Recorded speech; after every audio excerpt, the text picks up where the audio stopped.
പഴം വെച്ചിട്ട് ഒട്ടും പ്രതീക്ഷിക്കാത്ത ടേസ്റ്റിൽ ഏറ്റവും കുറഞ്ഞ ഇൻഗ്രീഡിയൻസ് വെച്ച് 5 മിനിറ്റിനുള്ളിൽ പെട്ടെന്ന് ഉണ്ടാക്കിയെടുക്കാൻ പറ്റിയ ഒരു അടിപൊളി പലഹാരത്തിൻ്റെയാണ് ഇന്നത്തെ റെസിപ്പി. അതിനായി ഒരു നോൺ സ്റ്റിക്ക് പാൻ അടുപ്പത്ത് വെച്ച് അതൊന്ന് ചൂടായി വരുമ്പോൾ അതിലേക്ക് 1 ടേബിൾ സ്പൂൺ നെയ്യ് ഒഴിച്ച് കൊടുക്കാം. നെയ്യ് ഒന്ന് ചൂടായിട്ട് വരുമ്പോൾ അതിലേക്ക് അണ്ടിപ്പരിപ്പ്, ബദാം പൊടിച്ചത് ഇട്ട് കൊടുക്കാം. ഇത് നന്നായിട്ടൊന്ന് വറുത്തെടുക്കണം.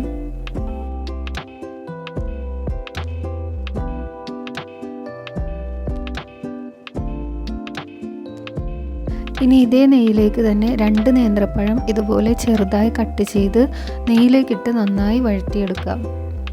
ഒരുപാട് പഴുപ്പ് കൂടിയിട്ടുള്ള പഴം എടുക്കരുത്, പാകം പഴുപ്പായിട്ടുള്ള പഴം എടുക്കുക.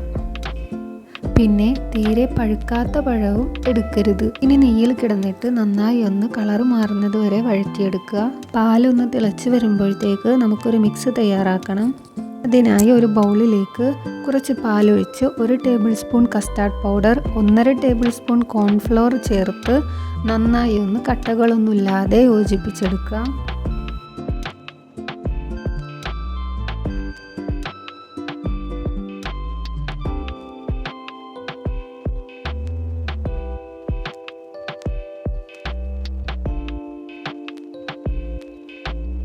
ഇനി പാലൊന്ന് തിളച്ച് വരുമ്പോൾ നേരത്തെ റെഡിയാക്കി വെച്ച ആ മിക്സ് അതിലേക്കൊന്ന് ഒഴിച്ചു കൊടുക്കാം.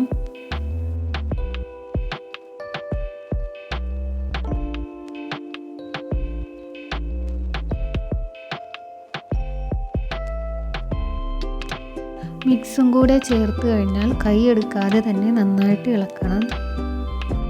ഇനി ഇതിലേക്ക് 1 ടേബിൾ സ്പൂൺ റവ കൂടെ ചേർത്ത് കൊടുക്കാം. ഇനി ഇതൊന്ന് നന്നായിട്ട് ഇളക്കി വേവിച്ച് ഒന്ന് കുറുക്കിയെടുക്കാം.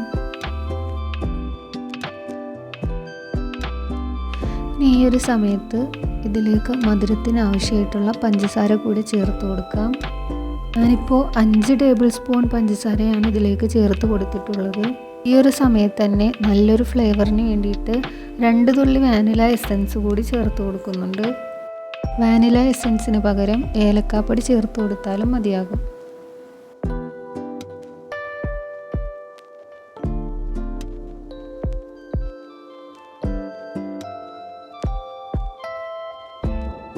അപ്പോൾ എല്ലാം കൂടെ നന്നായിട്ട് മിക്സാക്കി കോൺഫ്ലോറും കസ്റ്റാർഡ് പൗഡറൊക്കെ നന്നായിട്ടൊന്ന് വെന്ത് ചെറുതായിട്ടൊന്ന് തിളച്ച് വരുന്ന സമയത്ത് ഇനി ഇതിലേക്ക് നേരത്തെ വഴറ്റി മാറ്റി വെച്ചിട്ടുണ്ടായിരുന്ന നേന്ത്രപ്പഴം ചേർത്ത് നന്നായിട്ടൊന്ന് മിക്സാക്കിയെടുക്കാം. ഇനി അതിൻ്റെ മുകളിലേക്ക് പൊടിച്ച് വറുത്ത് മാറ്റി വെച്ചിരുന്ന അണ്ടിപ്പരിപ്പ്, ബദാം ഇട്ട് കൊടുക്കാം. 1 ടേബിൾ സ്പൂൺ നെയ്യ് കൂടെ ഒഴിച്ചു കൊടുക്കാം. അപ്പോൾ ഇത്രയേ ഉള്ളൂ.